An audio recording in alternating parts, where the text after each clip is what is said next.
வணக்கம் friends, welcome to Karthik study circle academy. Friends, இந்த ratios question பாருங்கள்.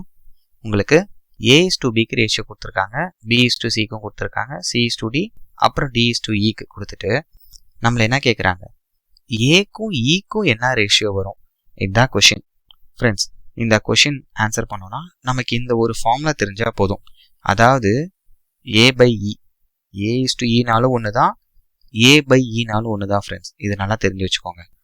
A/E நமக்கு A/B into B/C into C/D into D/E இப்படி எழுத தெரியுதான்னு தான் டெஸ்ட் பண்ணுறாங்க எக்ஸாமினர். ஓகே, ஏன்னா இதை கேன்சல் அவுட் பண்ணி பாருங்க. B கேன்சல் ஆயிரும், C கேன்சல் ஆயிரும், D கேன்சல் ஆயிரும்.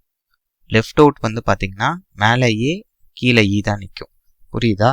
அது மட்டும் இல்லாமல் கொஷினுக்கு வந்து இந்த கரஸ்பாண்டிங் AB, BC, CD, DEக்கு தான் ரேஷியோஸ் கொடுத்துருக்காங்க. இங்கே பாருங்க, A/Bக்கு என்ன ரேஷியோ 1/3. அப்படியே சப்ஸ்டியூட் பண்ணிடுங்க.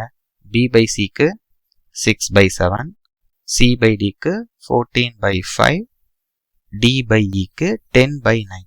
ஓகே, இதை கேன்சல் ஆகுதான்னு பாருங்க. 1 3s are 3, 2 3s are 6, 1 7s are 7, 2 7s are 14, 1 5s are 5, 2 5s are 10.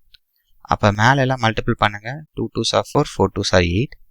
So கீழ் 9 மட்டும் தான் இருக்குது. அப்போ 8/9 தான் இந்த கொஷினோட ஆன்சர். இதை 8:9 சொல்லலாம். ஓகே, ஆப்ஷன் C தான் கரெக்ட் ஆன்சர். கிளியரா ஃப்ரெண்ட்ஸ்? தேங்க்யூ.